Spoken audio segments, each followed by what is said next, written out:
তাহলে methane gas উৎপাদন আমরা পড়ছি। এখন মিথেন গ্যাস এর ব্যবহার জানবো, এটা আমরা সবাই জানি, খুব কমন একটা ব্যবহার। আমরা অলরেডি পড়ে ফেলছি যে মিথেন গ্যাসের কি ব্যবহার। ব্যবহার হচ্ছে নরমালি ইউরিয়া সার উৎপাদন। কোথায়? ইউরিয়া উৎপাদনে। আর হচ্ছে আপনার কি বলে জ্বালানি হিসেবে, জ্বালানি হিসেবে। ওকে, এখন আমরা দেখব যে কি বলে সংশ্লেষ গ্যাস। সংশ্লেষ গ্যাস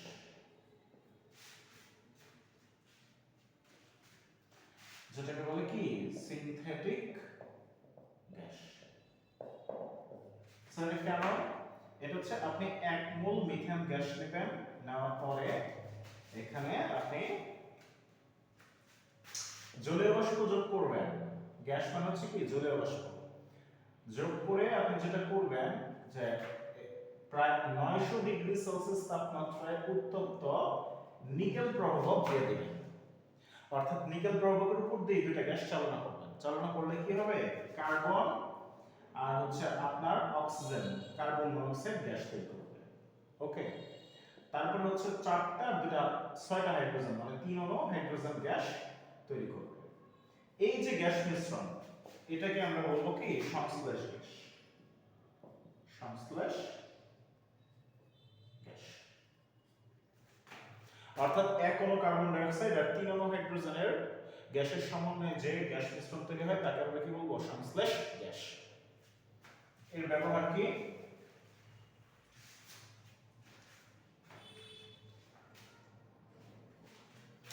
এর ব্যবহার হচ্ছে শিল্প ক্ষেত্রে বিজারক হিসেবে ব্যবহৃত হয়। শিল্প ক্ষেত্রে বিজারক হিসেবে। আর হচ্ছে মিথানল উৎপাদনে CH3OH, মিথানল উৎপাদনে কিভাবে ব্যবহৃত হয়?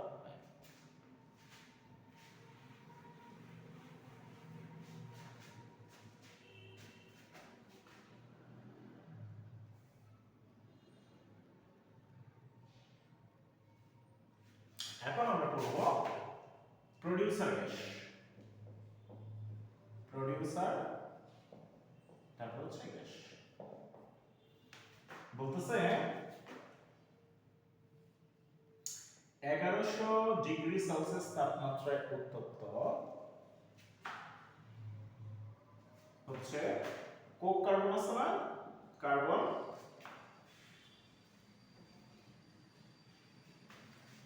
কার্বন 2 মোল কার্বনের মধ্যে আমরা কি নিব? 1 মোল অক্সিজেন গ্যাস নিব আর হচ্ছে 1 মোল নাইট্রোজেন গ্যাস নিব। কত ডিগ্রি সেলসিয়াস তাপমাত্রায়? 1100 ডিগ্রি সেলসিয়াস তাপমাত্রায়। তখন আমরা কি কি পাবো? দেখেন কার্বন আর অক্সিজেন মিলে হচ্ছে 2 মোল কার্বন মনোক্সাইড গ্যাস তৈরি করবে।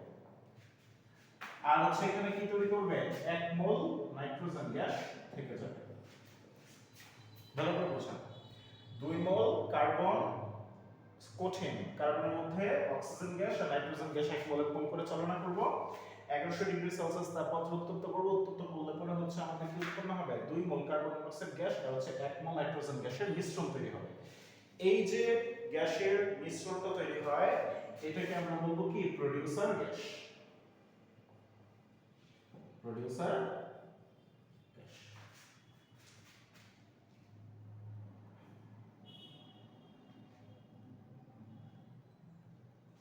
আচ্ছা, এটার ব্যবহার কি?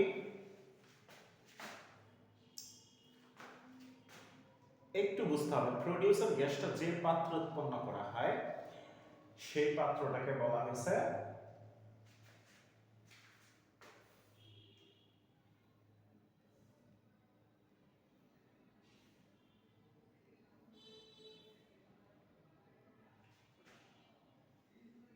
বক যন্ত্র।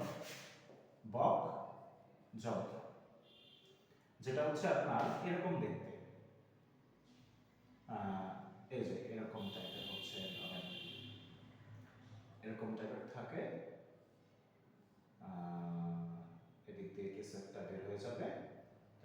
হচ্ছে এই যে এদিক দিয়ে আমার কিছু একটা কি হয়ে যাবে, বের হয়ে যাবে। এটাকে বলে বক যন্ত্র। বক যন্ত্র হচ্ছে স্টিল নির্মিত, স্টিল নির্মিত। এইখানে এই বক যন্ত্র হচ্ছে প্রডিউসার গ্যাসটা কি হয়, উৎপাদিত হয়। এখন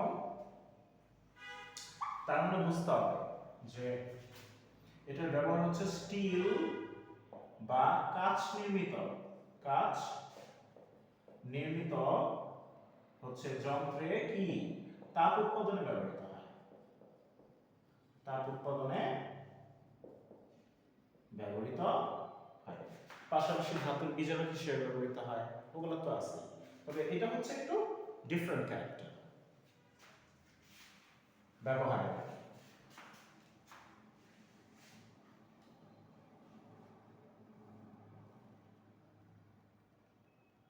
আচ্ছা, এখন আমরা পড়ব হইছে ওই যে আমাদের সবগুলো গ্যাস উৎপাদিত হয়ে গেল। এখন আমরা পড়ব কয়লা থেকে তরল জ্বালানি কিভাবে আসে। টপিক হচ্ছে কয়লা হতে তরল জ্বালানি। বুঝতে হবে কি, বুঝতে হবে কোক কার্বনের মধ্যে আমরা কি করছি, আমরা স্টিম চালনা করছি।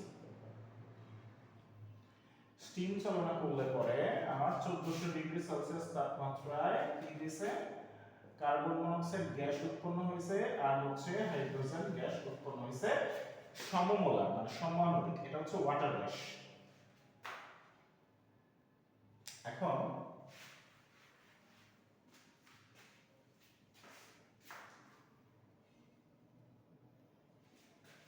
এই ওয়াটার গ্যাসটা, এই যে দেখেন, এই ওয়াটার গ্যাসটাকে আমরা নিব কিরকম নিব, ধরেন এখানে কি আছে, হাইড্রোজেন গ্যাস আছে, আমরা বিক্রিয়া করব। আগে প্রভাবগুলো একটু দেখি।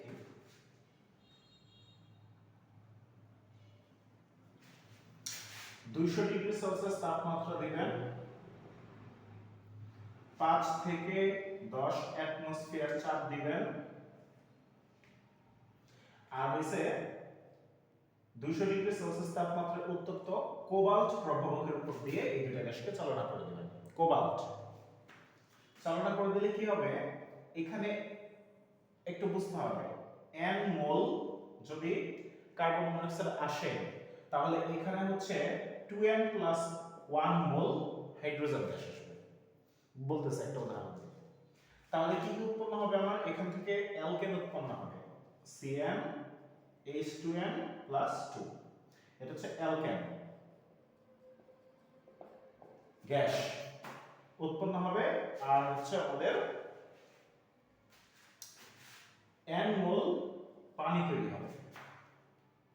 ক্লিয়ার? একটু দেখবো হিসাবটা। ধরে নিব হচ্ছে আমরা এই দিক থেকে একটু লিখে দেই, আপনারা হচ্ছে একটু খেয়াল রাখবেন, বা আমরা এখানে লিখতে পারি। এই যে ধরেন 1 মোল কার্বন মনোক্সাইড গ্যাস সে কি করলো, আপনার ধরেন হাইড্রোজেন গ্যাসের সাথে সে বিক্রিয়া করবে, করে কি উৎপন্ন করবে, নিশ্চয়ই মিথেন তৈরি করবে। আচ্ছা, আর কি তৈরি করবে, পানি তৈরি করবে। এবার একটু বুঝেন, মিথেন আর পানি তৈরি করতে টোটাল আমার 4টা, দুটো 6টা হাইড্রোজেনের দরকার পড়ছে। এখানে আছে 2টা, তার মানে আমার নিশ্চয়ই কি করতে হবে, 3 দিতে হবে। 3 দুগুণে 6 গেল। অক্সিজেন একটা, কার্বন একটা, হইছে? ফাইন। এবার একটু মিলান তো এই সূত্রটা দিয়ে।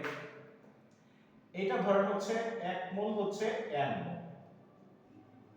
তাহলে এখান থেকে 3 এ যেতে গেলে কি করতে হবে,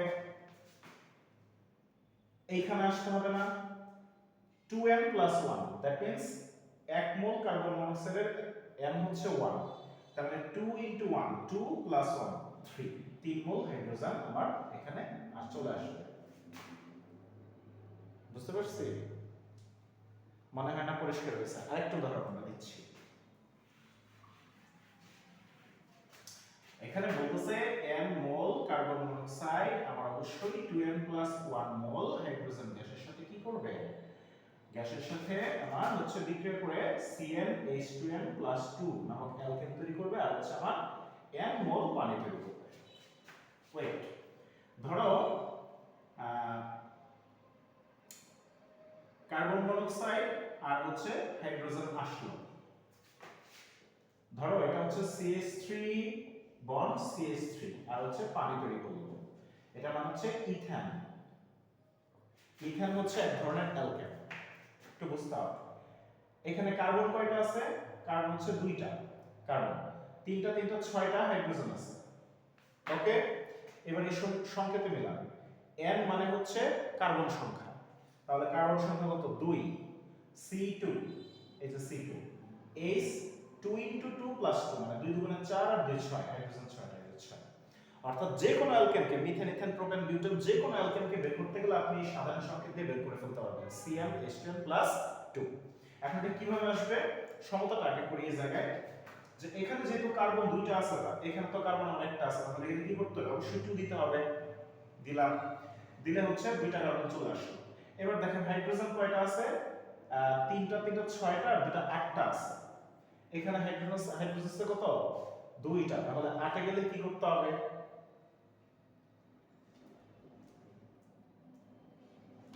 আটে গেলে ধরেন 6 আর 2 8। আচ্ছা এক মিনিট, এইখানে কার্বন দুইটা, ঠিক আছে, অক্সিজেন দুইটা আছে না? এই যে অক্সিজেন আছে একটা, তার মানে এখানে কি করতে হবে? 2 দিতে হবে। অক্সিজেন দুটো হয়ে গেছে, দুটো কার্বন দুইটা, আমার কার্বন দুইটা চলে আসছে। এবার হাইড্রোজেন দিলাম, 2 দুগুণে 4টা হাইড্রোজেন আর 3 3 6, 6 আর 4 10টা হাইড্রোজেন আছে।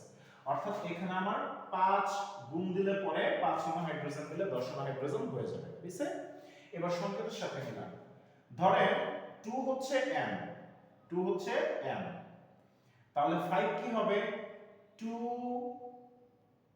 into 2 plus 1, that means 2n plus 1,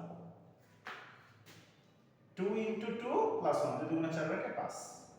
এর জন্যই আমরা বলছি যে n মোল কার্বন মনোক্সাইড নিব আর হচ্ছে তার 2n plus 1 মোল হাইড্রোজেন নিয়ে বিক্রিয়া ঘটাবো হচ্ছে 1100 ডিগ্রি সেলসিয়াস তাপমাত্রায়। তখন হচ্ছে আমার যে কোনো ওই যে কি বলে জ্বালানি চলে আসবে, মানে অ্যালকেন চলে আসবে, আর হচ্ছে আমার জলীয় বাষ্প পানি চলে আসবে।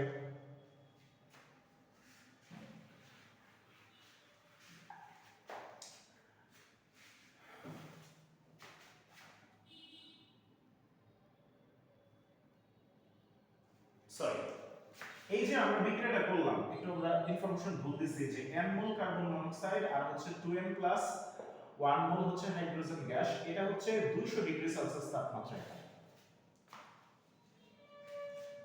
কোবাল্ট প্রভাবকের উপস্থিতিতে আর হচ্ছে 5 অ্যাটমোস্ফিয়ার চাপে।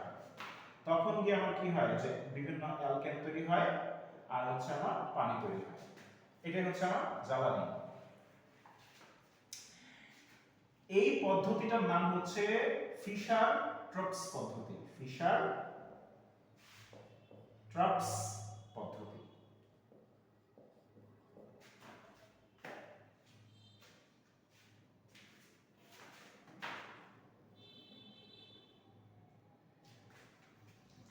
আচ্ছা, ফিশার-ট্রপস পদ্ধতিটা কি? ফিশার-ট্রপস পদ্ধতিটাই হচ্ছে যে ওইটা যে আপনার যে কোনো মৌল অনুপাতে কার্বন মনোক্সাইড গ্যাসকে তার 2n+1 গুণ হচ্ছে হাইড্রোজেন গ্যাস দিয়ে 200 ডিগ্রি সেলসিয়াস তাপমাত্রায়, তারপর কোবাল্ট প্রভাবকের উপর দিয়ে 5 থেকে উচ্চ চাপে মানে 5 থেকে 10 অ্যাটমসফিয়ার চাপে প্রবাহিত করলে যে জ্বালানিগুলো তৈরি হয় তরল, সেটাকে বলে ফিশার-ট্রপস পদ্ধতি। আচ্ছা, এই ফিশার-ট্রপস পদ্ধতি সম্পর্কে সুন্দর করে লেখা আছে আমাদের গুগলে সার্চ দিবেন যে ফিশার-ট্রপস পদ্ধতি, বাংলায় লিখে গুগলে সার্চ দেবেন, দেখবেন যে এআই ওভারভিউ চলে আসবে। আর্টিফিশিয়াল ইন্টেলিজেন্স এখন হচ্ছে যে বিভিন্ন আমাদের ওয়েবসাইটে ঢুকতে হয় না, সরাসরি সামনে চলে আসে ওভারভিউ, ওখান থেকে একটু পড়ে নেবেন, ক্লিয়ার হয়ে যাবে। অন্তর্ধূমপাতন লিখে সার্চ দিয়ে পড়ে নেবেন, এআই ওভারভিউ চলে আসবে, দেখবেন যে উদাহরণ সহ চলে আসছে সবকিছু, এগুলোর ব্যবহার কোথায় কোথায় কোথায় কিভাবে উৎপাদিত হয় সব সুন্দর করে দেওয়া থাকবে। এরপর আরেকটা একটু দেখবেন বিধ্বংসীপাতন, অর্থাৎ অন্তর্ধূমপাতন, বিধ্বংসীপাতন আর হচ্ছে ফিশার-ট্রপস পদ্ধতি। এগুলা কনসেপ্টগুলো পরিষ্কার করে নেবেন, মাথায় রাখতে হবে। ঠিক আছে, এখন আমরা এখানে কি কি পাবো? আমরা C1 থেকে হচ্ছে 3 পাবো, তার মানে যেগুলো হচ্ছে তরল জ্বালানি গ্যাস। তারপর C4 বা থেকে আপনারা মনে করেন যে হচ্ছে C7 পর্যন্ত, এগুলো হচ্ছে আমার তরল জ্বালানি। তরল জ্বালানি। সো আমরা এই তরল জ্বালানি কি করলাম, এখান থেকে উৎপাদিত করে ফেললাম। কোত্থেকে? কয়লা থেকে। বুঝতে পারছেন? এর জন্যই যত ভালো মানের কয়লা হবে, ক্যালোরিফিক মান যে কয়লাগুলোর ভালো হবে, সেগুলো থেকে আমরা খুব ভালো ভালো জ্বালানি উৎপাদন করতে পারবো।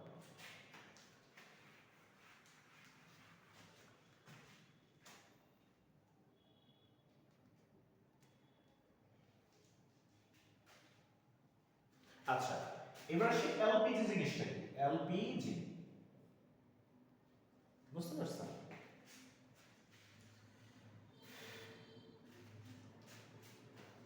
এলপিজি হচ্ছে ছোট, মানে অল্প নিম্ন কার্বন বিশিষ্ট, নিম্ন সংখ্যক কার্বন বিশিষ্ট জৈব যৌগের মিশ্রণ। জৈব যৌগের বা বিশেষত নির্দিষ্ট করে বলতে গেলে অ্যালকেনের মিশ্রণ। জৈব যৌগের মিশ্রণ কিরকম থাকে? ধরেন নরমাল বিউটেন থাকে, নরমাল বিউটেন থাকে। তারপর মনে করেন যে আইসো বিউটেন থাকে, আইসো বিউটেন। তারপরে মনে করেন যে প্রোপেন থাকে, প্রোপেন। এগুলা থাকে অবশ্যই 6 অ্যাটমসফিয়ার চাপে থাকে। 6 অ্যাটমসফিয়ার চাপে এই গ্যাসগুলোকে প্রেসার দিয়ে হচ্ছে সিলিন্ডারে আবদ্ধ করা হয়। এবার সেই বিউটেন জিনিসটাকে একটু দেখতে হবে না স্যার? এই যে দেখেন, পরপর 4টা কার্বন দিবেন, নাম্বারিং করবেন 2 3 4।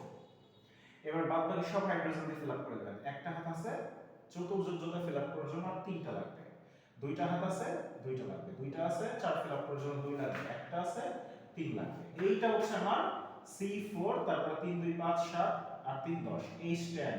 এটা হচ্ছে বিউটেন। Butane clear? আচ্ছা, এটা লাগবে। এবার একটু আমরা দেখব আইসোবিউটেন জিনিসটা কি। দেখেন 3টা কার্বন দিবেন, নাম্বারিংটা করে ফেলবেন যে কোনো একদিক থেকে।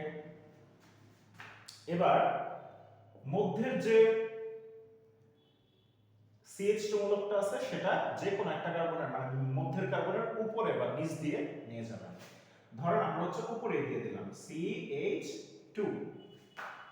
ওকে, এবার দেখতে হবে একটু যে হাতগুলো ফিল আপ হয়েছে কিনা। দেখেন CH3 CH3, তারপরে হচ্ছে আপনি ধরেন CH2 আছে, এখানে কি দিছে C, 1 2 3টা হাত ফিল আপ হয়েছে, তার মানে আমাদের আরেকটা হাইড্রোজেন দেওয়ার সুযোগ আছে, এর বেশি দেওয়ার সুযোগ নাই। দুটো হাইড্রোজেন থেকে একটা দিছি, তাহলে আরেকটা হাইড্রোজেন অবশিষ্ট রয়ে গেছে না এই কার্বনে? সেই হাইড্রোজেনটা হচ্ছে এই যে দেখেন, একটা হাত আর দুইটা হাইড্রোজেন, 3টা 4 ফিল আপ হয়নি, সেখানে আপনি একটা হাইড্রোজেন দিয়ে দেন, সে নিয়ে নেবে, নিলে 3 আর 1 4 যোজনে ফিল আপ হয়ে যাবে। আর তার তো আছে CH3। এই যৌগটার নাম হচ্ছে, অর্থাৎ মধ্যের কার্বনের উপরে যদি কোনো মিথাইল মূলক যুক্ত থাকে, CH3 কে বলে মিথাইল বা অ্যালকাইল মূলক যুক্ত থাকে, আর হচ্ছে মিডল কার্বনে যদি একটা হাইড্রোজেন থাকে, বুঝতে পারছেন? একটা হাইড্রোজেন থাকলে সেটাকে বলে 2 ডিগ্রি যৌগ। তখন এই সম্পূর্ণ যৌগটাকে বলা হয় আইসো যৌগ। আইসো যৌগ, যেহেতু বিউটেন ছিল 1 2 3 4টা কার্বনের যৌগ, তার মানে হবে আইসো বিউটেন।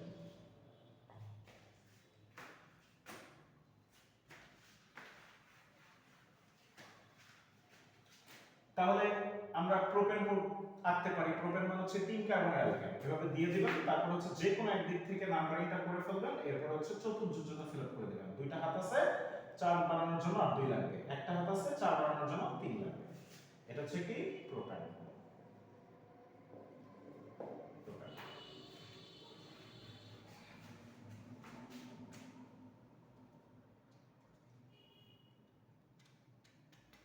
আচ্ছা, এখন আমাদের একটু দেখতে হবে, এই যে এলপিজি সিলিন্ডারে আমরা তো অধিক চাপে কি করছি, গ্যাসটাকে তরল করে আবদ্ধ করে রাখছি। এখন বাই চান্স যদি কোনো লিকেজ থাকে ওই সিলিন্ডারে, তাহলে কি হবে? ব্লাস্ট হবে না?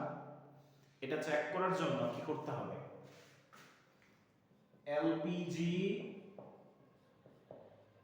সিলিন্ডারে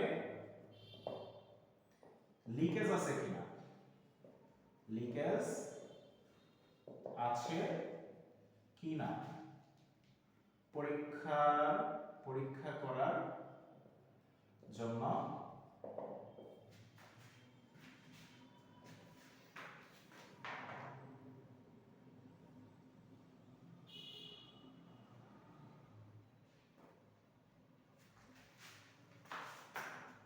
তীব্র গন্ধযুক্ত মার্কেপটান যৌগ ব্যবহৃত হয়। মার্কেপটান যৌগ ওই সিলিন্ডারে আবদ্ধ তরলের মধ্যে মিশিয়ে দেওয়া হয়।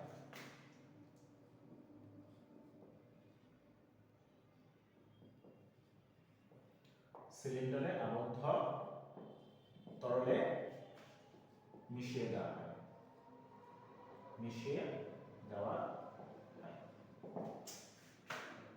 বুঝতে পারছেন? তীব্র গন্ধযুক্ত তার মানে যদি লিকেজ থাকে ওই লিকেজ দিয়ে ওই হচ্ছে আমার বাজে দুর্গন্ধটা বের হয়ে আসবে। এখন মার্কেপটান যৌগগুলো কি কি? এটা হচ্ছে থায়োল গ্রুপ। জৈব যৌগ যখন আমরা পড়ব তখন সেখানে একটা কার্যকরী মূলক পাবো, সেটা হচ্ছে একটা বন্ধন দিয়ে SH, এটাকে আমরা বলবো থায়োল মূলক বা থায়োল গ্রুপ। যদি এই থায়োল গ্রুপের আগে এই যে ধরেন থায়োল গ্রুপটা আছে, থায়োল মূলকটা আছে, এর আগে যদি একটা আপনি মিথাইল দিয়ে দেন, ধরেন এটা হচ্ছে কি মিথাইল, তাহলে CH3SH সেটাকে আমরা বলবো মিথাইল মার্কেপটান।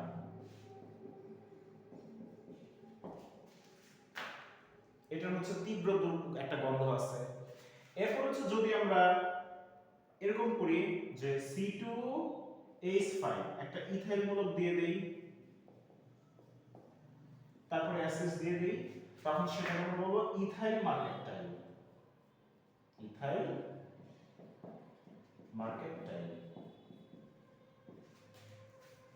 মার্কেপটান যৌগ। মার্কেপটান তীব্র গন্ধ আছে, ওই লিকেজ দিয়ে ওই হচ্ছে তরল গ্যাসের সাথে তরলটা বাষ্পে পরিণত হবে, যখন লিকেজ দিয়ে বেরোবে তখন এই দুর্গন্ধযুক্ত গ্যাসটাও বেরোবে, তখন আমরা বুঝতে পারবো যে ওই সিলিন্ডারে কি আছে, লিকেজ আছে।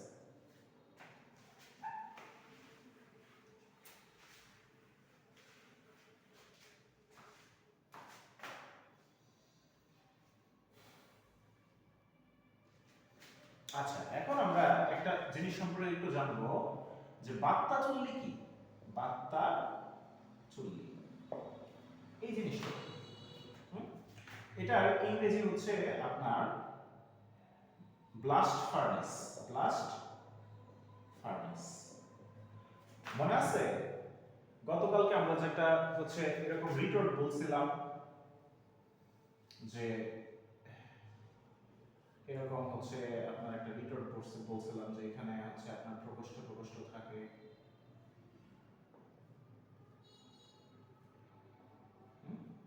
তো এইখানে সর্বনিম্ন সবার নিচে যে প্রকোষ্ঠ আছে সেখানে তাপমাত্রা সবচেয়ে বেশি এখানে, আর এই জায়গাটাতেই হচ্ছে আমার ফার্নেস তেল তৈরি হয়। এই ফার্নেস তেলটা এত তাপে হচ্ছে উত্তপ্ত থাকে যে সেটা হচ্ছে কোন ধরনের কোন বাতাস এর সংস্পর্শে যদি আসতে পারে বা অন্যান্য তরলের সংস্পর্শে আসতে পারে তখন একটা বিস্ফোরণ হবে।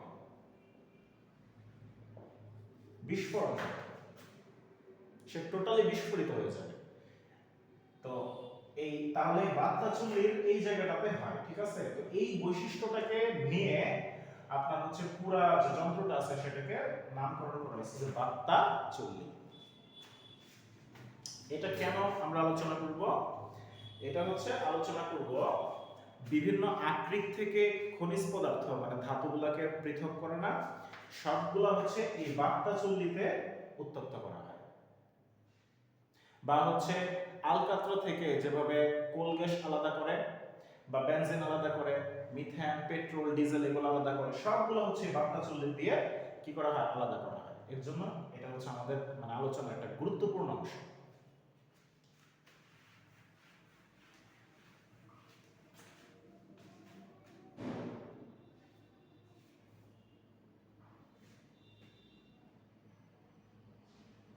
ধরেন আমরা এই বার্তা চুল্লিতে কি করব, বার্তা চুল্লিতে লোহা এর আকরিক থেকে, লোহা এর আকরিক হতে লোহাকে নিষ্কাশন করব, নিষ্কাশন করব।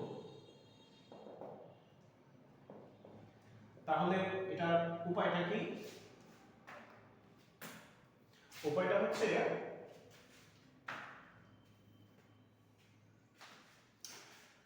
প্রথম যে ধাপটা আছে, প্রায় কার্বন কঠিন গুঁড়াটাকে হচ্ছে অক্সিজেন গ্যাস দিয়ে কি করব, আমরা হচ্ছে মিশাই দেব। মিশাই দিয়ে হচ্ছে 900 ডিগ্রি সেলসিয়াস তাপমাত্রায় উত্তপ্ত করব। করলে 2 মোল কার্বন 1 মোল অক্সিজেনের সাথে বিক্রিয়া করে 2 মোল কার্বন মনোক্সাইড গ্যাস তৈরি করবে। এটা হচ্ছে ফার্স্ট স্টেজ। আচ্ছা, এবার দ্বিতীয় স্টেজে কি হবে, এই যে Fe3O4 আছে এটা বলে ফেরোসোফেরিক অক্সাইড, ফেরোসোফেরিক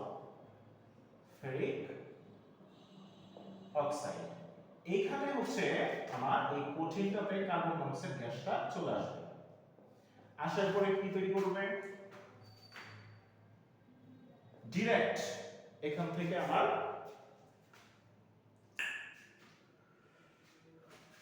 আয়রনটা আলাদা হয়ে যাবে, 3 অণু আয়রন কঠিন হিসেবে থেকে যাবে। এই যে লোহা পেয়ে গেছে খনিজ থেকে, টোটালটাই হবে 72 পেয়ে গেছে। আর কি থাকবে, 4টা অক্সিজেন আছে। এখন কার্বন মনোক্সাইড অধিক অক্সিজেনের উপস্থিতিতে সে কি তৈরি করবে, কার্বন ডাই অক্সাইড গ্যাস তৈরি করবে। অধিক অক্সিজেন পাইলে পরে কার্বন মনোক্সাইড কার্বন ডাই অক্সাইডে পরিণত হয়। এবার সমতা করতে হবে, 4টা অক্সিজেন আছে, তার মানে আমার এখানে 2 আছে, বুঝছেন? তাহলে আমরা কি করতে হবে এখানে বলেন তো, 4টা আছে, আমি কি এখানে 2 দিব, দিলাম। দিলে পরে আমার 4টা অক্সিজেন আসে, কার্বন কয়টা চলে আসে, 2টা। তাহলে এখানে আমার 2 দিতে হবে, ঝামেলা। যদি 2 দেই 2 কার্বন আসে, কিন্তু 2টা অক্সিজেন আর 4টা 6টা অক্সিজেন চলে আসে, সমস্যা। তাহলে কি করা যায়, মিলতেছে না। 3 তো দাও যাবেই না, 3 কে আপনি দিবেন, দেখেন আমরা যদি 3 দেই তাহলে 3টা কার্বন 3টা কার্বন, কিন্তু 3 দুগুণে 6টা অক্সিজেন, 3 আর 4 7টা অক্সিজেন মিলে না। 4 দিয়ে দেখেন তো কি হয়, 4টা কার্বন, তাহলে এখানে 4 দেন, 4টা কার্বন, 4টা অক্সিজেন আর 4টা অক্সিজেন কয়টা, 8টা অক্সিজেন, 4 দুগুণে 8টা অক্সিজেন হয়ে গেছে। এটা হচ্ছে দ্বিতীয় স্টেজ। দ্বিতীয় স্টেজে কি হচ্ছে, আমার লোহার আকরিক থেকে আয়রনটা আলাদা হয়ে গেছে। আচ্ছা, থার্ড স্টেজে লোহার আকরিক তো শুধু একটা না, এই যে Fe2O3 ফেরিক অক্সাইড, এটা হচ্ছে লোহার আকরিক। 2টা আকরিক আছে, একটা হচ্ছে ফেরিক অক্সাইড Fe2O3 আর একটা হচ্ছে ফেরোসোফেরিক অক্সাইড Fe3O4।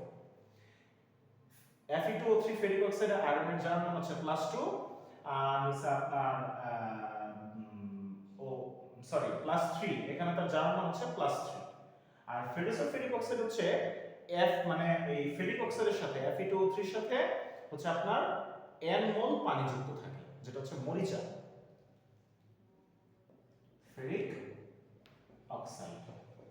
আচ্ছা, এটাকে আমরা, এটা কঠিন, এটাকে কি করতে পারি, রাস্তা তো একটাই, কার্বন মনোক্সাইড যোগ করতে হবে, যেটা হচ্ছে আমরা প্রথম স্টেজে উৎপাদন করছিলাম। এবার কি হবে, 2টা আয়রন সলিড হিসেবে আলাদা হয়ে যাবে।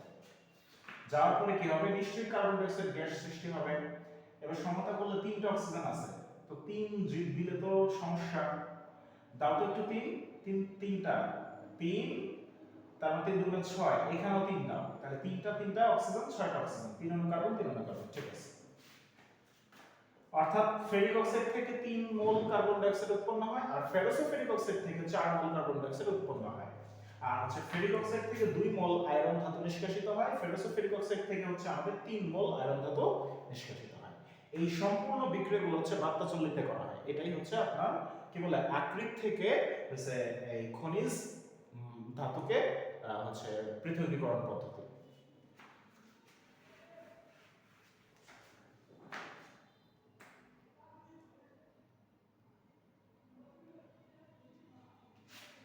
আচ্ছা, এবার আসেন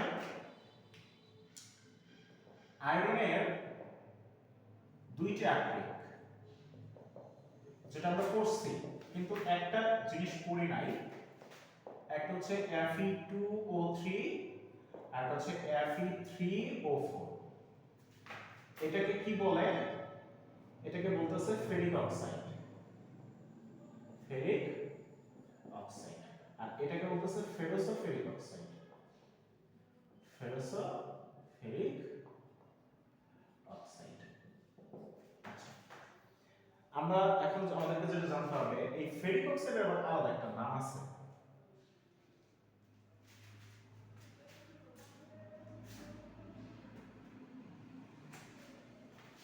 রেড হিমাইট, রেড হিমাইট।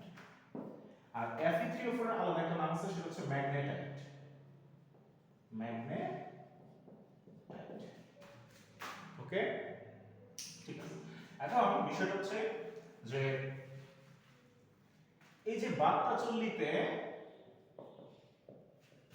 চুল্লিতে যেভাবে যে বিক্রিয়াগুলো ঘটানো হয়, বিক্রিয়া ঘটানো হয়, তার নাম কি? তার নাম হচ্ছে বিধ্বংসী পাতন, বিধ্বংসী পাতন। বুঝতে হবে, ডিস্ট্রাকটিভ ডিস্টিলেশন, ডিস্টিলেশন। বিধ্বংসী পাতন কেন বলছে?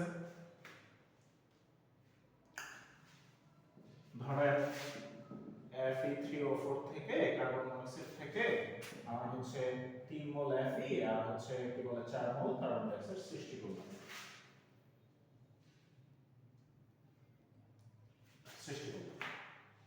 এটার নাম হচ্ছে বিধ্বংসী পাতন করব। বিধ্বংসী পাতন মানে হচ্ছে এই দুইটা গ্যাস মিশ্রণ, এই যে কার্বন মনোক্সাইড গ্যাসের মধ্যে এই ফেরোসোফেরিক যে খনিজটা আছে, এটা কি কঠিন হিসেবে আছে না? এই কঠিন খনিজটা প্রচন্ড উত্তাপে একদম ভেঙে টুকরো টুকরো হয়ে যাবে, মানে ধ্বংস হয়ে যাবে, পুরো উত্তম রূপে ধ্বংস হবে বা বিশেষভাবে ধ্বংস হবে, বিধ্বংস হবে। এর জন্য বলা হয়েছে ধ্বংস হয়েই সে বাষ্পে পরিণত হবে, বাষ্প থেকে আবার তরলে পরিণত হবে, সেটা হচ্ছে পাতন। আর এই যে বিধ্বংস হয়ে যায়, সেটা হচ্ছে বিধ্বংসী পাতন।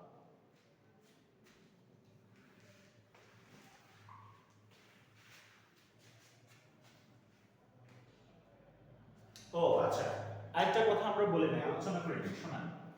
অন্তর্ধূম পাতন, অন্তর্ধূম পাতন।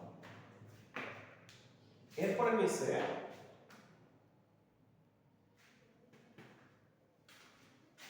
বিধ্বংসী পাতন, বিধ্বংসী পাতন। এগুলা কিন্তু উভয়ই অক্সিজেনের অনুপস্থিতিতে ঘটে, অক্সিজেনের অনুপস্থিতিতে ঘটে। এই জিনিসটা মাথায় রাখতে হবে স্যার। আচ্ছা, তখন একদম ধরেন কয়লা, এটার বিধ্বংসী পাতন করছেন, করলে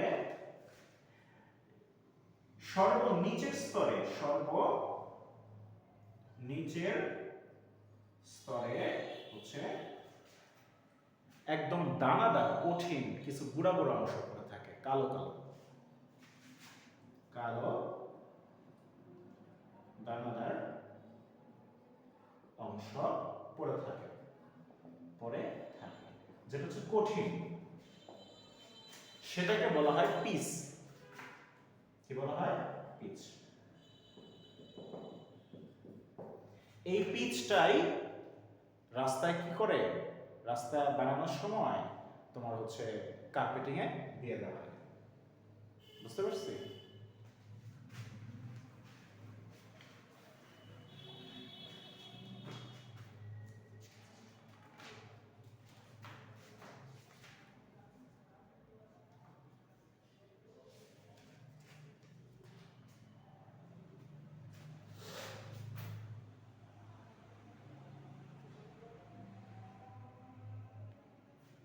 তাহলে মোটামুটি হচ্ছে আমাদের কয়লা শেষ হয়ে গেছে।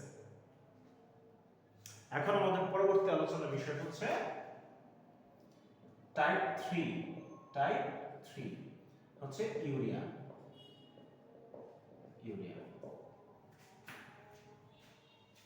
টাইপ 1 কি ছিল? টাইপ 1 ছিল হচ্ছে আমাদের প্রাকৃতিক গ্যাস। টাইপ 2 তে কি? টাইপ 2 তে হচ্ছে আমাদের কয়লা। আর টাইপ 3 টা হচ্ছে আমাদের ইউরিয়া। ইউরিয়ার উৎপাদন আমরা দেখতে হবে।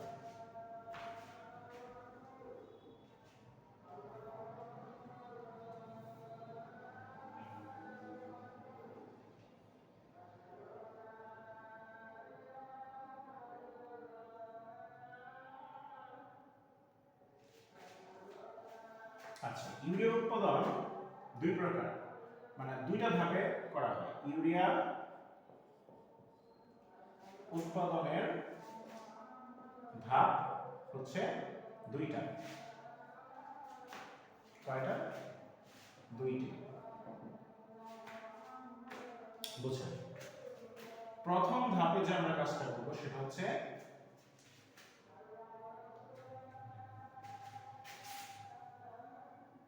অ্যামোনিয়া আর হচ্ছে কার্বন ডাই অক্সাইড দিয়ে কি বলে অ্যামোনিয়াম কার্বনেট যৌগ তৈরি করব। অ্যামোনিয়াম কার্বনেট যৌগ প্রস্তুত করব। প্রথম প্রস্তুত করব। দ্বিতীয় ধাপে কি হবে?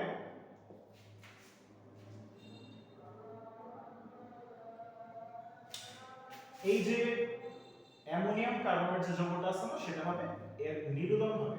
এর নিরোধন থেকে ইউরিয়া প্রস্তুত হয়ে আসবে। ইউরিয়া প্রস্তুত হয়ে আসবে। এই দুইটা স্টেজে হচ্ছে আমরা ইউরিয়া প্রস্তুত করব। এবার আমরা একটু দেখি কিভাবে হয়। প্রথম ধাপ দেখেন, অ্যামোনিয়া গ্যাস নিচ্ছেন আর হচ্ছে কার্বন ডাই অক্সাইড গ্যাস নিচ্ছেন। এখানে যেটা করতে হবে, 180 ডিগ্রি সেলসিয়াস তাপমাত্রা দিতে হবে আর হচ্ছে 130 অ্যাটমসফিয়ার চাপ দিতে হবে। ক্লিয়ার? দিলে পরে একটা যৌগ হবে, এটাকে বলে ammonium carbamate. That means NH2COONH4। এই যৌগটা ভালো করে দেখেন। এই যে অ্যামোনিয়াম লিখলাম আগে, অ্যামোনিয়াম, NH2COO অংশটা আছে না, সেটাকে বলে কার্বামেট, লবণ। কার্বামেট। এইভাবে সমীকরণগুলো আগে শিখে ফেলতে হবে। এরপরে হচ্ছে সমতা করতে হবে আমাদের নিজেদের। দেখি তো একটু। COO, ঠিক আছে। নাইট্রোজেন কয়টা? N আর N, দুইটা। তার মানে এখানে কি করতে হবে? 2 দিতে হবে। দুটো নাইট্রোজেন আসবে। এবার 3 দুগুণে 6টা হাইড্রোজেন। দেখো তো, 2 আর 4, 6টা হাইড্রোজেন হয়ে গেছে। তার মানে আমাদের সমতা ঠিক হয়ে গেছে। প্রথম ধাপ শেষ।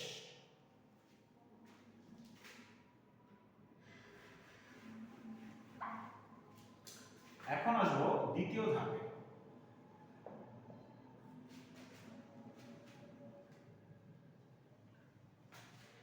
এই যে অ্যামোনিয়াম কার্বনেটটা ছিল, কি বলবো, অ্যামোনিয়াম, আর বাদ বাকিটা হচ্ছে কার্বনেট। এই যৌগটা 180 ডিগ্রি সেলসিয়াস তাপমাত্রায় আর হচ্ছে প্রায় 130 অ্যাটমসফিয়ার চাপে এখানে কি হবে, নিরোদিত হবে। নিরোদিত হবে। নিরোদিত হওয়া মানে কি, বা নিরোদন জিনিসটা কি, কোন একটা যৌগ থেকে 1 মোল পানি বের হয়ে যাবে, সেটাকে বলে নিরোদন বা শুষ্ককরণ। তাহলে 1 মোল পানি চলে যাবে,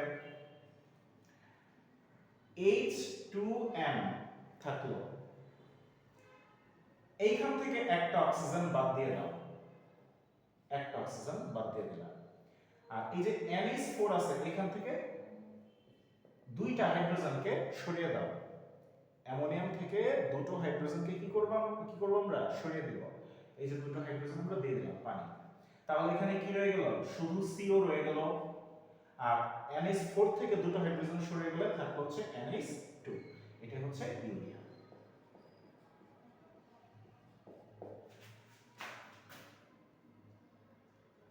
ক্লিয়ার?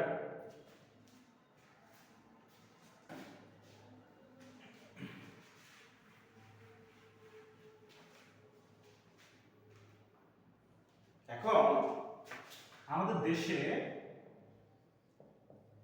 এই যে ইউরিয়াটা প্রস্তুত করা হয়, সেটাকে মিথেন থেকে প্রস্তুত করা হয় না? মিথেন থেকে ইউরিয়া প্রস্তুত করার উদ্দেশ্যে কি করতে হবে আমাদের, অ্যামোনিয়া গ্যাস লাগবে, আর হচ্ছে কার্বন ডাই অক্সাইড গ্যাস লাগবে, কার্বন ডাই অক্সাইড গ্যাস লাগবে। এদের প্রস্তুতি করতে হবে, মানে প্রস্তুত করতে হবে শিল্প কারখানায়, এমনি এমনি হবে না, বিক্রিয়ার মাধ্যমে অনেক প্রভাব দিয়ে তারপরে এগুলো প্রস্তুত করতে হয়। তাহলে প্রথমে যে কাজটা করতে হবে, প্রথম কাজ হচ্ছে প্রাকৃতিক গ্যাস থেকে কি করতে হবে, হাইড্রোজেন আর হচ্ছে কার্বন ডাই অক্সাইড গ্যাস উৎপাদন করতে হবে। উৎপাদন, এটা হচ্ছে প্রথম কাজ। দ্বিতীয় কাজ কি করতে হবে,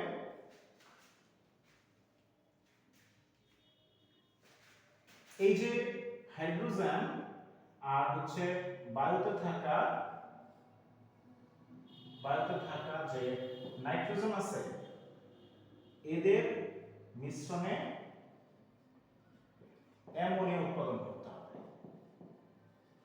অ্যামোনিয়া উৎপাদন করতে হবে।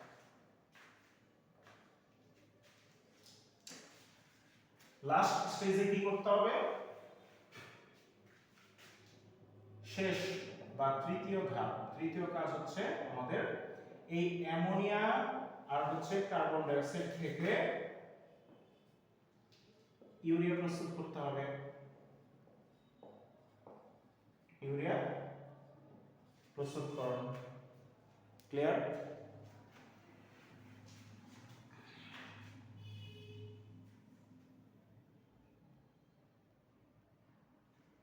আচ্ছা, এখন প্রথম ধাপে চলে আসি।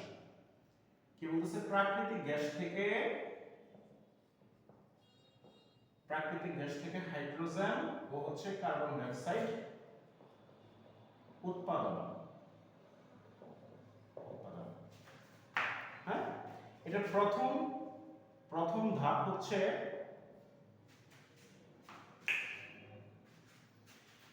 প্রাকৃতিক গ্যাস থেকে সালফারকে মুক্ত করতে হবে। প্রাকৃতিক গ্যাস হতে সালফার মুক্তকরণ।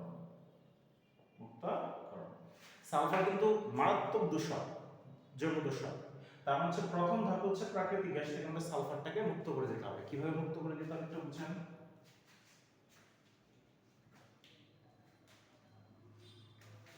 ধরেন জৈব সালফার আছে, জৈব সালফারের যৌগ আছে, এটাতে আপনি কি করবেন, হাইড্রোজেন যোগ করে দিবেন। বুঝতে হবে, অবশ্যই দুইটা প্রভাবকের মিশ্রণ লাগবে, একটা হচ্ছে কোবাল্ট আর এটা হচ্ছে মলিবডেনাম প্রভাবকের মিশ্রণ। মলিবডেনাম, এই দুইটা প্রভাবকের মিশ্রণের উপর দিয়ে জৈব সালফারযুক্ত যৌগের গ্যাসটাকে হাইড্রোজেন গ্যাসের সাথে মিশিয়ে দেয়। দিলে পরে হাইড্রোজেন করবে কি, ওই সালফারটা আছে না, এই যে সালফার, এটাকে নিয়ে হাইড্রোজেন সালফাইড গ্যাসে পরিণত হবে। সুন্দর।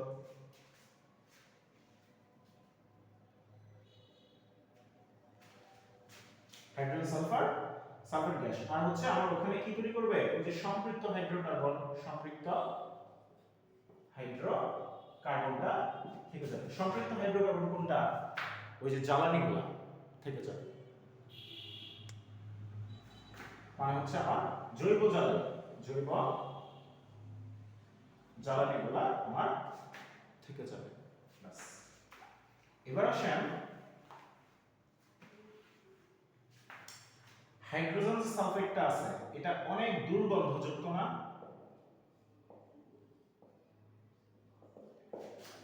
তাহলে এটাকে আলাদা করে ফেলতে হবে। এখানে আমরা করব কি, জিঙ্ক অক্সাইড মিশাই দেব।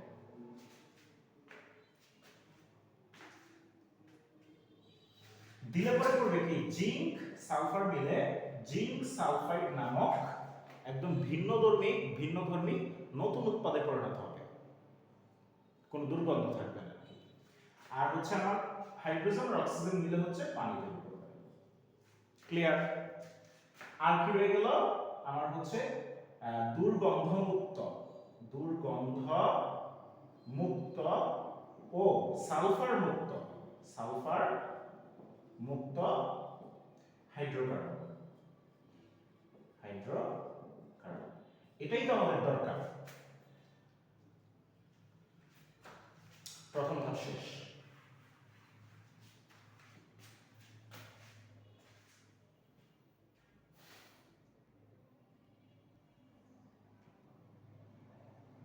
এবার আসেন দ্বিতীয় ধাপে যাব। কোথায় আসবো? দ্বিতীয় ধাপ।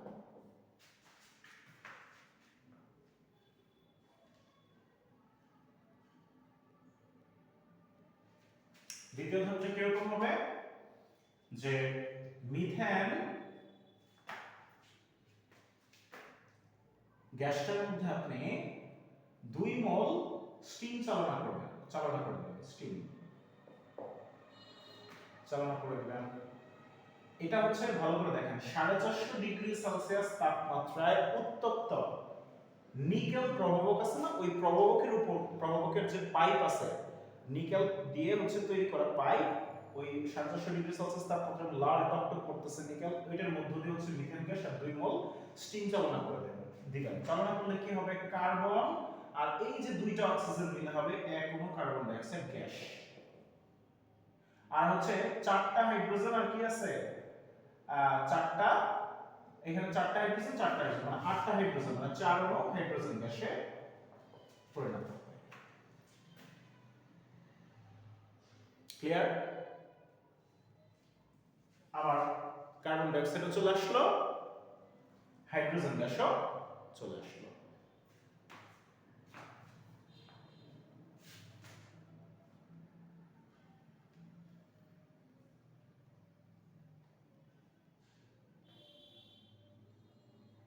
আচ্ছা, এখন বিষয়টা হচ্ছে এখানে তো চলে আসবেই, কিন্তু মিথেন গ্যাস কি আছে আমাদের পর্যাপ্ত পরিমাণ আছে না? তার মানে হচ্ছে এখানে আরো লিখতে হবে যে সাথে অতিরিক্ত মিথেন গ্যাস থেকে যায়।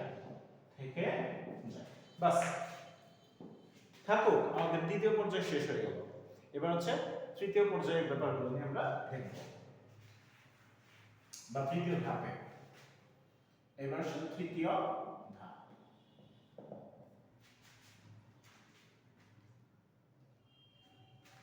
মানে মোটা দাগে বলতে গেলে ওখানে কার্বন ডাই অক্সাইড থাকে, হাইড্রোজেন থাকে হচ্ছে 10% হচ্ছে আপনার মিথেন গ্যাস থাকে। অর্থাৎ 100% মিথেন গ্যাসের মধ্যে 90% গ্যাস কার্বন ডাই অক্সাইড আর হাইড্রোজেনে পরিণত হয়েছে, আর বাকি 10% মিথেন রয়ে গেছে।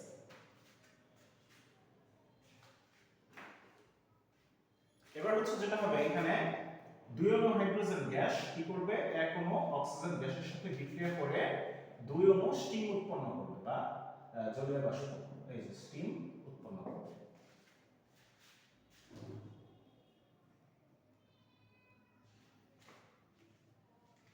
মিথেনটা করবে এই যে 10% মিথেন আছে না, অতিরিক্ত 10%, এই যে 10% মিথেন, 10% মিথেন গ্যাসটা করবে কি, এই যে আমার যে জলীয় বাষ্পটা আছে এই স্টিমের সাথে হচ্ছে বিক্রিয়া করবে। বিক্রিয়া করবে, অবশ্যই এখানে যেটা করতে হবে কিছু গুরুত্বপূর্ণ প্রভাব দিতে হবে। 500 ডিগ্রি সেলসিয়াস তাপমাত্রা দিতে হবে, আর হচ্ছে Fe2O3 ফেরিক অক্সাইড প্রভাব দিতে হবে, সাথে হচ্ছে আমার ক্রোমিয়াম অক্সাইড প্রভাব দিতে হবে, Cr2O3 ক্রোমিয়াম অক্সাইড প্রভাব কি করতে হবে, দিতে হবে। দিলে পরে সে করবে কি, ডাইরেক্ট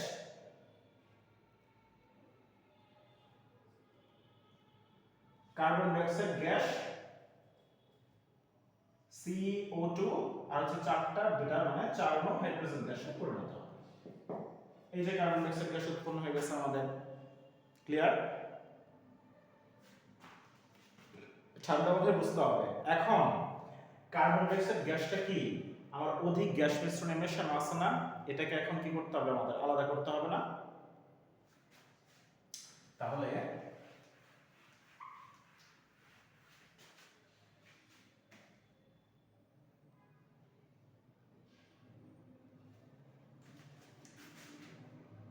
কার্বন ডাই অক্সাইড যে গ্যাসটা আছে সেটাতে হচ্ছে আমরা এবার পটাশিয়াম কার্বনেট যোগ করব। পটাশিয়াম কার্বনেট সলিড যোগ হচ্ছে পটাশিয়াম কার্বনেট, এর জলীয় দ্রবণ ব্যবহার করব। কোথায়, কি জলীয় দ্রবণ, আর হচ্ছে আমরা এখানে পানি লিকুইড দিয়ে দেব। দিয়ে দিলে পরে কি হবে ভালো করে দেখেন, পটাশিয়াম হাইড্রোজেন কার্বনেটের জলীয় দ্রবণ সৃষ্টি হবে।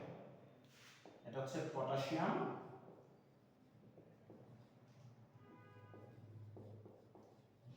হাইড্রোজেন কার্বনেট, এর জলীয় দ্রবণ সৃষ্টি হবে। আর হচ্ছে দেখেন CO3 টা চলে আসলো, একটা কে চলে আসলো, আর একটা H চলে আসলো, H। এবার রয়ে গেছে কি, এবার রয়ে গেছে হচ্ছে CO2, এখান থেকে একটা কে রয়ে গেছে, আর হচ্ছে আমার এখান থেকে OH রয়ে গেছে, OH রয়ে গেছে।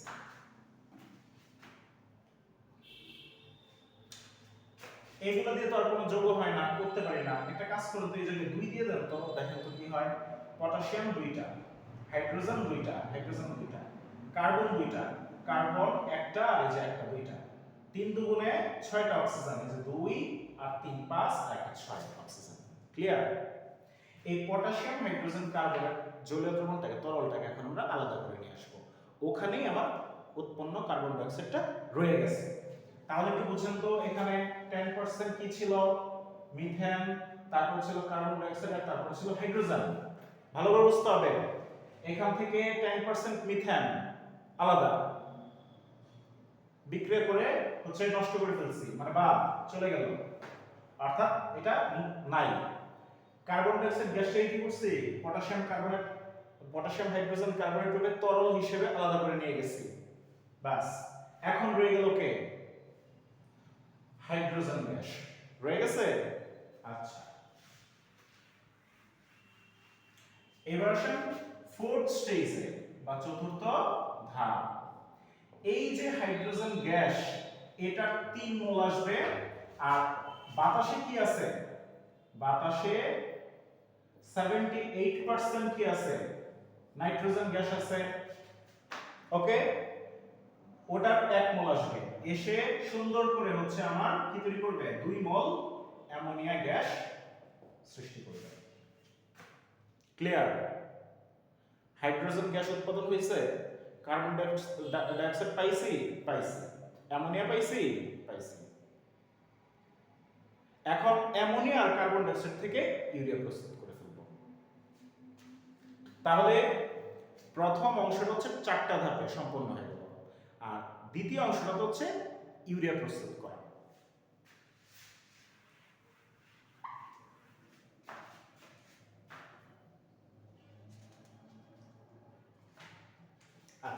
এখন এটাকে কি করতে হবে, এই পটাশিয়াম এখানে কার্বন ডাই অক্সাইডকে কি করতে হবে, পুনরুদ্ধার করতে হবে,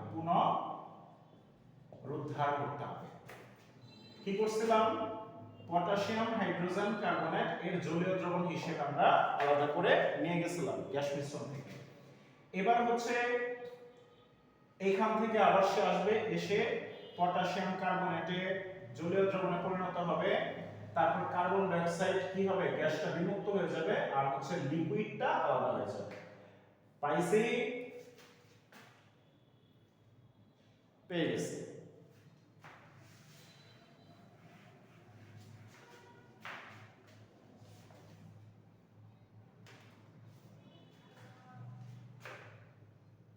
আচ্ছা, অ্যামোনিয়া উৎপাদনটা আমরা আসলে বিস্তারিত দেখাইতে পারি না, এই প্রভাবক দেই নাই, তাপ দেই নাই, চাপ দেই নাই, একটু ক্লিয়ার করি। এবার হচ্ছে দ্বিতীয় অংশ।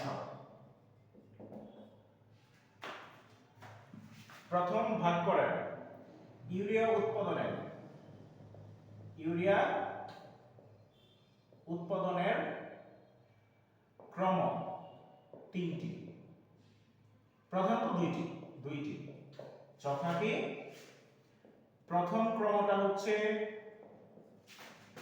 হাইড্রোজেন কার্বন ডাই অক্সাইড উৎপাদন কার্বন ডাই অক্সাইড, ও হচ্ছে অ্যামোনিয়া উৎপাদন। দ্বিতীয় ক্রমে হচ্ছে এই অ্যামোনিয়া ও কার্বন ডাই অক্সাইড থেকে ইউরিয়া উৎপাদন।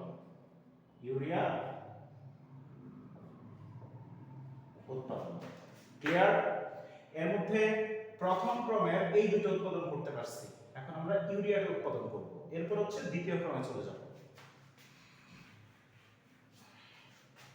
তো অ্যামোনিয়া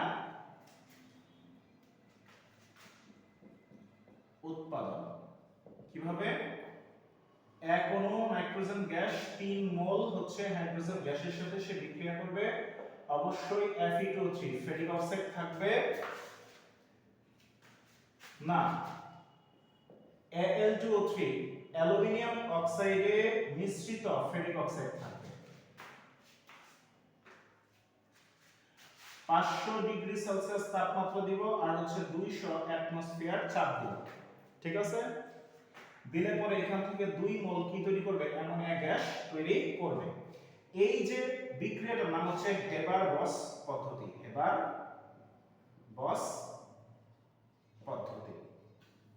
মনে থাকবে যেন, ভেরি ভেরি ইম্পর্টেন্ট, খুব গুরুত্বপূর্ণ।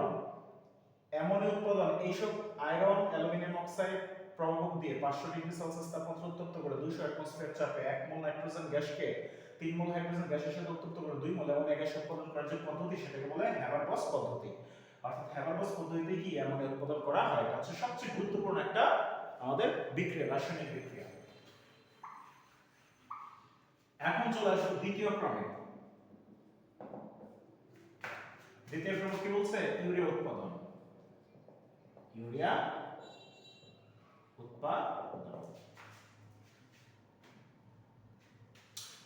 দুইটা ভাবে করছিলাম, যে হচ্ছে 2 অণু অ্যামোনিয়া গ্যাস 1 অণু কার্বন ডাই অক্সাইড গ্যাসের সাথে বিক্রিয়া করবে 180 ডিগ্রি সেলসিয়াস তাপমাত্রায় আর 130 অ্যাটমসফিয়ার চাপে।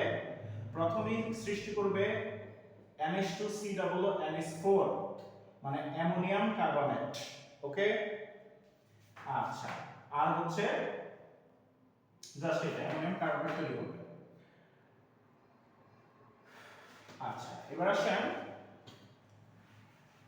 দ্বিতীয় স্টেজে কি হবে, এই যে আমার H2NCOONH4 এই অ্যামোনিয়াম কার্বনেটটা কি হবে, এটা নিরুদন হবে, অর্থাৎ -H2O বের হয়ে যাবে। এখান থেকে H2 বের হয়ে যাবে, তার মানে H2 থাকলো। এখান থেকে অক্সিজেনটা বের হয়ে যাবে, তার মানে হচ্ছে CO থাকলো। তারপরে এখানে তো এটা রয়ে গেল NH2। এই যে দেখেন, এটাই হচ্ছে আমাদের ইউরিয়া।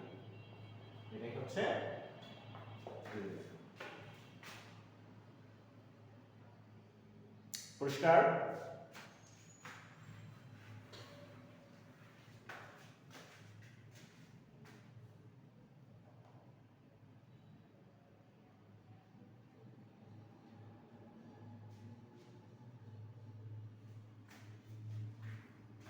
আচ্ছা, তাহলে এখানে একটু ওভারভিউ যদি বলি, যে ওভারভিউটা কি? ওভারভিউটা আসবে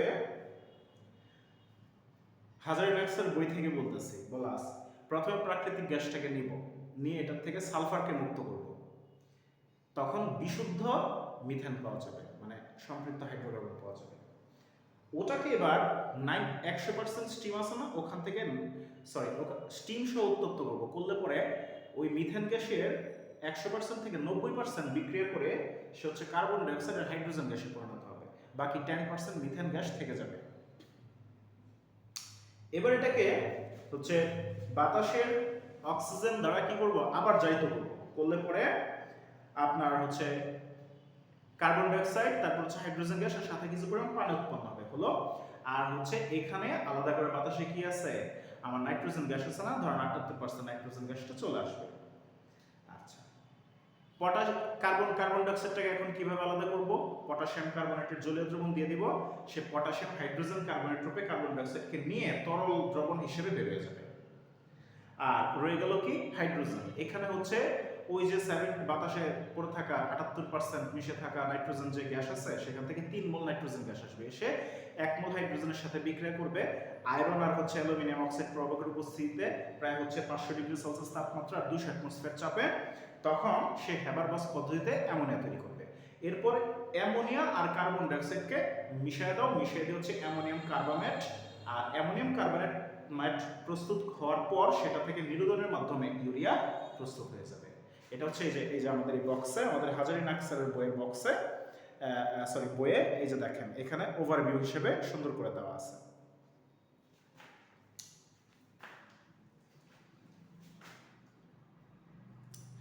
আচ্ছা, এখন আমরা হচ্ছে একটু আমাদেরকে কি করতে হবে, একটা বিষয় দেখতে হবে।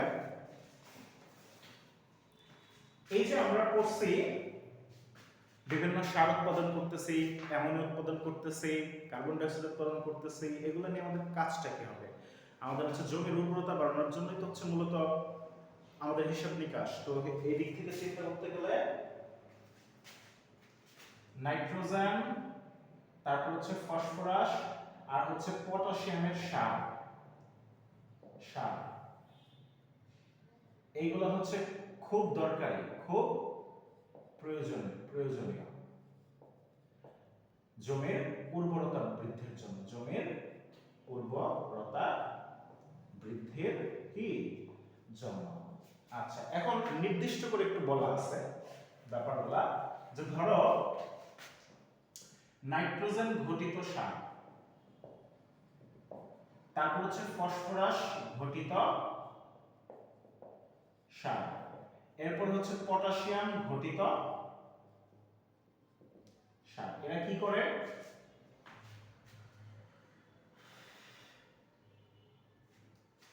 নাইট্রোজেন ঘটিত সার হচ্ছে উদ্ভিদের বৃদ্ধি করে, উদ্ভিদের বৃদ্ধিতে ভূমিকা রাখে।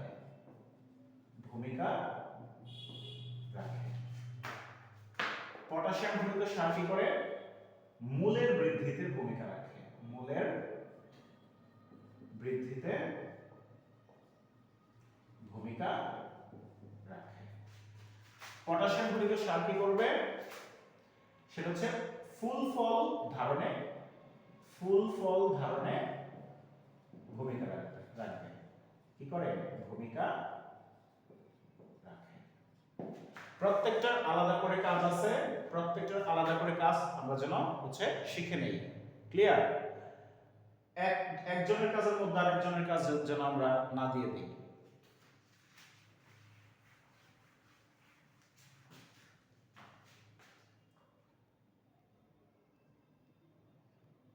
আচ্ছা, এখন ইউরিয়া সার মাটিতে যাওয়ার পর কি করে? ইউরিয়া সারের কার্যক্রম কি করে? এই যে NH2CO NH2 যা আছে, ইউরিয়া 7টা। এটা হচ্ছে আমাদের মাটি সিক্ত না, ওখানে পানি আছে না, এই পানিতে বিশ্লেষিত হবে, হয়ে সে সুন্দর করে কি তৈরি করবে, অ্যামোনিয়া গ্যাস তৈরি করবে। আর হচ্ছে বাকিটা কার্বন ডাইঅক্সাইড গ্যাস তৈরি করবে। এই যে গ্যাস তৈরি করবে কিরকম, 2 অণু অ্যামোনিয়া, 3 2 6, 2 2 4 2 6, আর কার্বন ডাইঅক্সাইড গ্যাস তৈরি করবে। বুঝতে পারছেন? এটা হচ্ছে প্রথম, মাটিতে যাওয়ার পর। এবার দ্বিতীয় ধাপে কি করবে,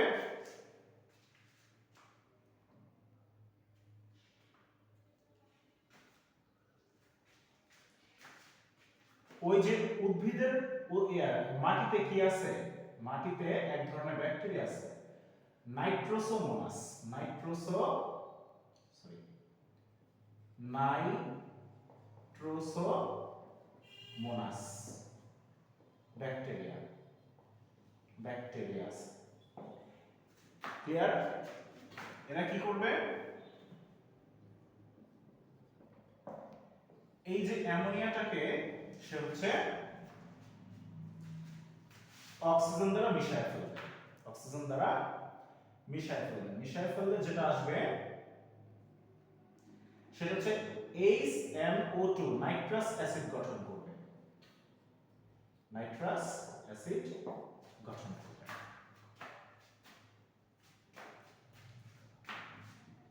আর হচ্ছে কি তৈরি করবে, এক্সট্রা পানি তৈরি করবে।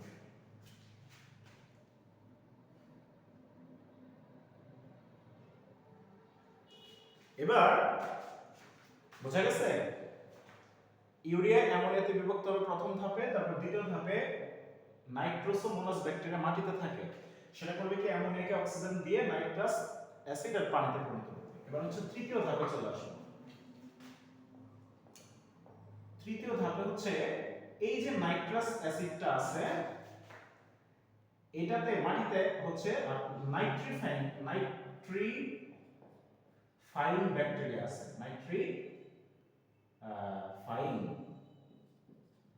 নাইট্রিফাইন ব্যাকটেরিয়া আছে। এরা করবে কি, সুন্দর করে হচ্ছে HNO3 নাইট্রিক অ্যাসিডে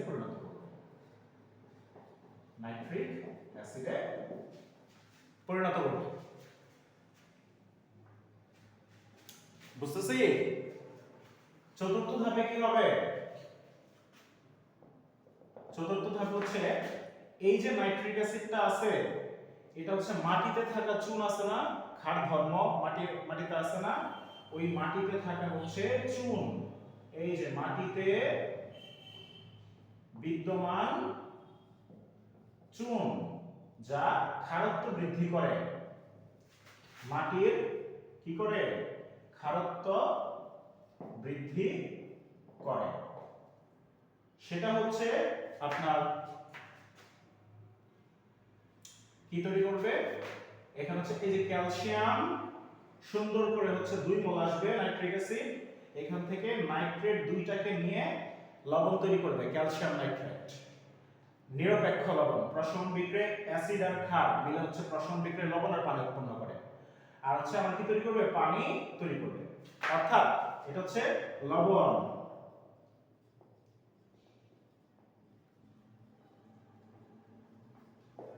এটা হচ্ছে কি লবণ। এতে কি হয়েছে, মাটির ক্ষারকত্ব নষ্ট হয়ে গেছে, মানে মাটির গুণাগুণটা বজায় থাকবে। এটাই হচ্ছে মূলত ইউরিয়া সারের মাটিতে মিশে হচ্ছে এইভাবে কি করে, মাটির ক্ষারকত্ব নষ্ট করে এবং হচ্ছে জমির উর্বরতা বৃদ্ধি করে। পরিষ্কার?